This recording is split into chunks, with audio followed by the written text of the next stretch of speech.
Hi everyone, Karen Cat with what was the podcast Conversations with Cat. And as you know, or may not know, we stopped airing that. We had a good run for 19 months. And when we first opened, everything soared. Then we plateaued for a very long time. And then over the several months, we just rapidly declined. So what I did was hit pause. And in my meditation, I reflected on my errors. That's what I asked for. And so this is what I'm giving a video for today. I have to be willing to look at the things that I either, like I said, the simple errors. This is not about beating myself up. It's you have to take a practical look at what did I do different or what could I have done better. So here is what I learned in my meditation time. My errors. First of all, I drifted from the theme. I had originally started off with deeply personal stories, and when I was having a hard time getting guests who would tell the deeply personal stories, I started getting other guests that were about the transformations or history about the transformation of America, although I will say that was one of the most popular ones recently. That's what brought it all back, the evolution of the American dream. But then it tanked right after that. Okay, so I drifted from my main theme that got it to soar in the first place. I made transformations fit into the story so they were not necessarily personal and they were really losing their spiritual path. That was what people were seeking. As a guest, I did not do as well as I could have to promote the shows that I appeared on.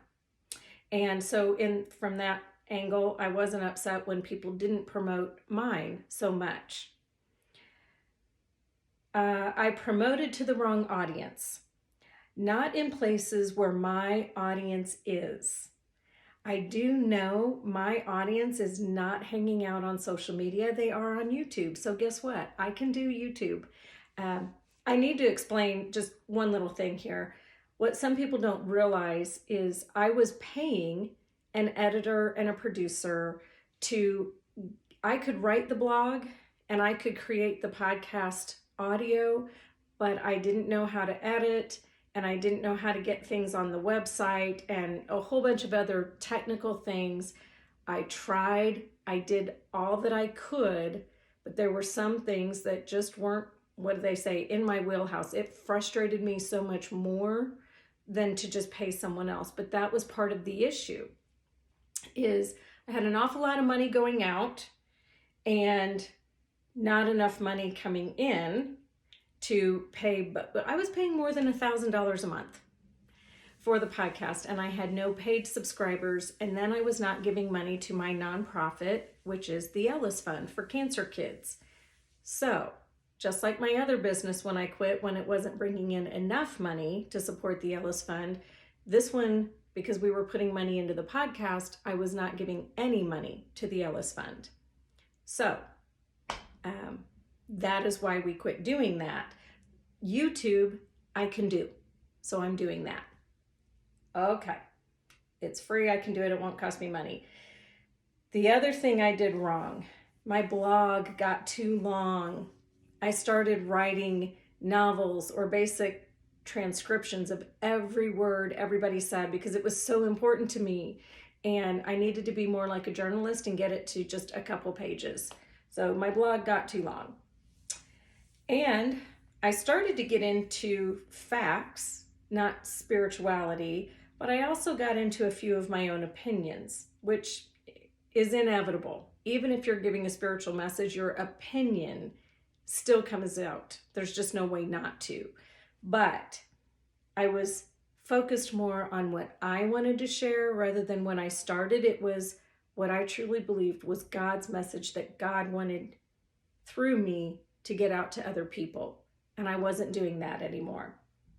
So I went against my instincts and changed some of what was my content, who was my audience, and where was my audience living. So Those are all the errors I made. Personal errors I made, not just on the podcast, but personally.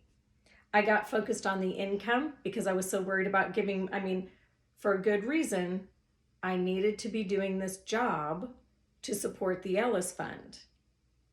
And if I wasn't bringing in money, then I couldn't support the Ellis Fund. But I became focused on, how do I monetize this?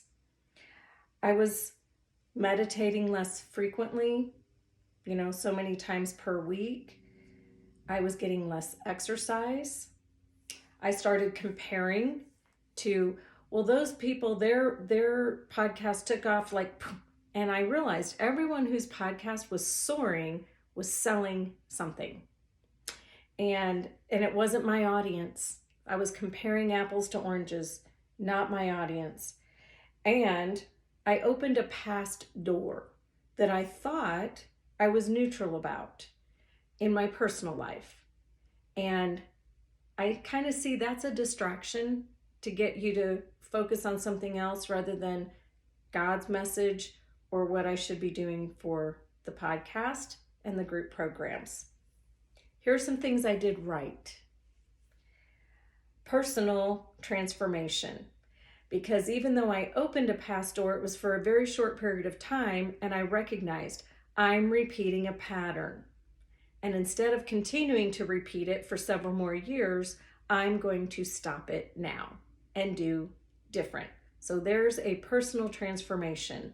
I'm also fine with, just getting any part-time job here to support my nonprofit and doing YouTube and see if it works. But the personal transformation about my identity and what I was doing and why.